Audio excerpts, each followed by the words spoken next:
Bien, la façon la plus simple d'impliquer les travailleurs pour qu'ils soient motivés dans un comité, c'est de leur donner des responsabilités.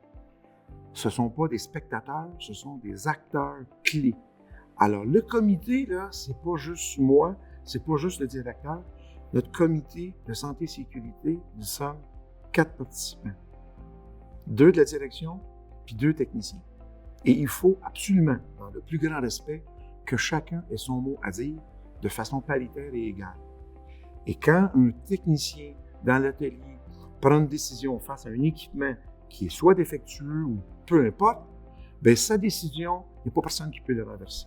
Alors, si l'équipement n'est pas sécuritaire, on va opérer, on va faire une opération de cadenassage, on va sécuriser, puis à partir de ce moment-là, il arrivera ce qui arrivera, mais on va retravailler quand ça sera dans un climat qui va être sécuritaire. Et quand les gens, on leur donne des responsabilités, il faut aussi leur donner ce qui vient avec, c'est-à-dire l'autorité d'être capable de prendre des décisions. Profiter des services offerts par l'autoprévention. Nous, notre comité existe depuis 30 ans, puis si on n'avait pas eu autoprévention pour nous tenir par la main, avoir 3-4 réunions par année, il y a peut-être des chances que le comité se serait aussi essoufflé. Mais pendant toutes ces années-là, le comité a été vraiment épaulé par l'autoprévention avec notre conseiller pour être capable de dire, bon, ben, on est dû d'une réunion, on le fait. Et les réunions ne durent pas très, très longtemps, mais ça tient le comité vivant d'une réunion à l'autre. On s'améliore de fois en fois.